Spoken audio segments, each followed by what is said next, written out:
Саламатсыңарбы 8 класстын окуучулары? Эгерде кыргыз адабияты китебибизди алып, дептерлерибизди алып, сабакка даяр болгон болсок, анда кыргыз адабияты сабагын баштайбыз. Бүгүнкү сабакта Жаңыл мырза эпосу боюнча сөз кылмакчыбыз. Алгач бүгүнкү сабактын максаты менен таанышып алалы.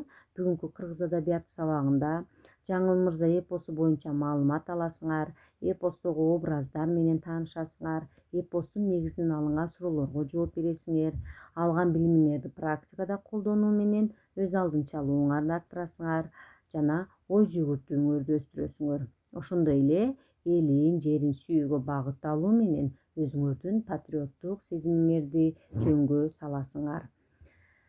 Ал эми эпос жөнүндө айта турган болсок, балдар, эпос бул 5-8 кылымдарга таандык.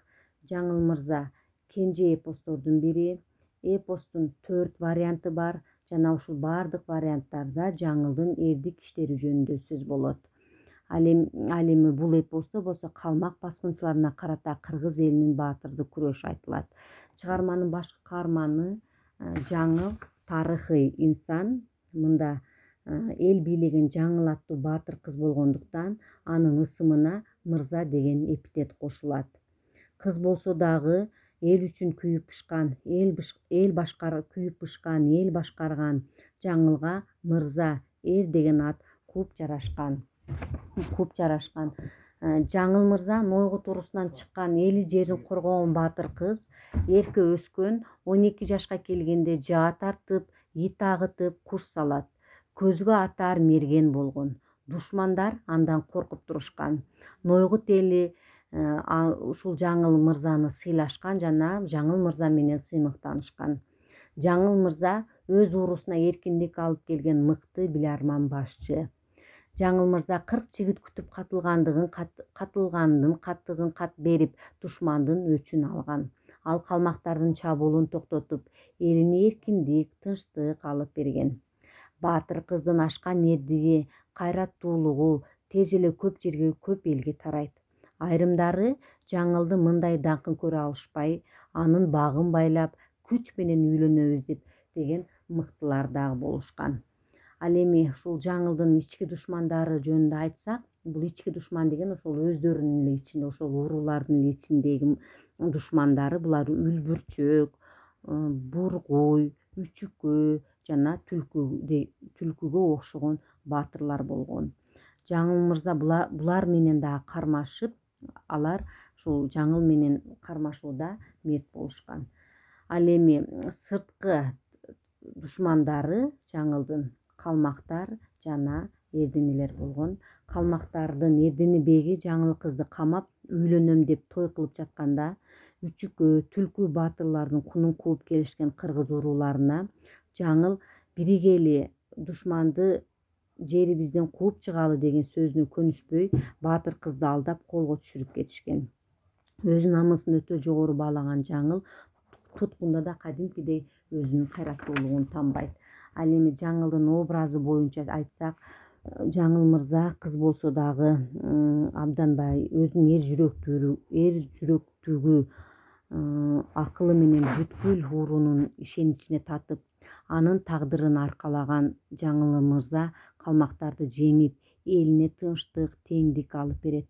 Ал чыныгы баатыр катары, ал кыргыз урууларынын ички конфликттерине да катышат. Башкача айтканда, анын күрөшү дагы эки тараптуу жүрөт.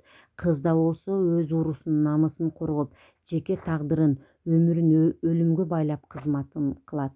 Азаматтан калышпаган эр жүрөктүүлүгү, көз катар мергендиги, аял затына таандык калыстыгы, боорукердиги, ак көңүлдүк, туруктуулук өңдүү жакшы сапаттар менен белгилүү болгон.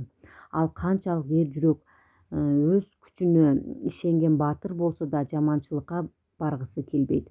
Кыздын жүрөгү баатырдыкты да, сулуулукту да жактырат. Өзүнө ылайыктуу жар күтүп, уруулардын ынтымакташтыруу максаты да бар.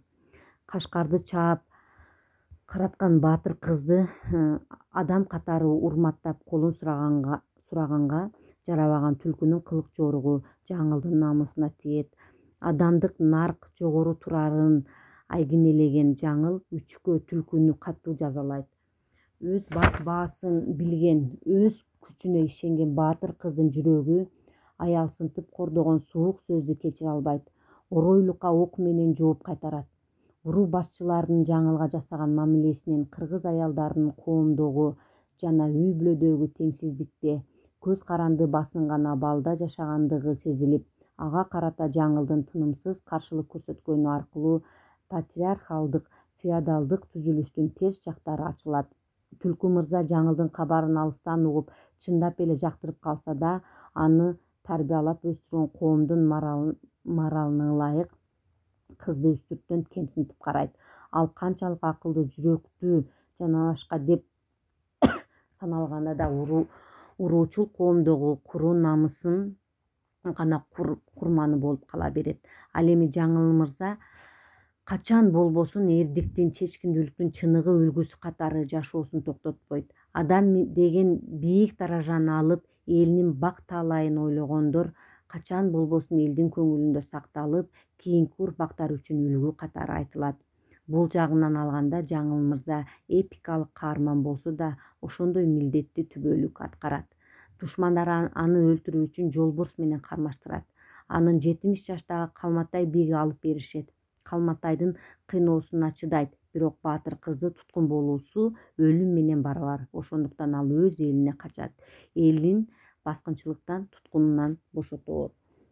Эмесе балдар, өз алдыбызча кыргыз адабият китебибиздин 25 жана 27, 28, 29, 30 беттерин окуйбуз. Андан соң үйгө тапшырма 28 беттеги суроолорго жооп беребиз. Бул жерде 4 суроо берилиптир. Ошол 4 суроого жооп беребиз. Жана жаңыл мырзанын үчкө жана түлкүгө жаа тартышы деген бөлүгү берилген. Ошол бөлүктү өз алдыбызча окуп чыгабыз. Ушуну менен бүгүнкү сабагыбыз соңуна чыкты. Көңүл бурганыңар үчүн чоң рахмат. Кийинки кыргыз адабияты сабагында көрүшкөнчө сак саламатта калгыла.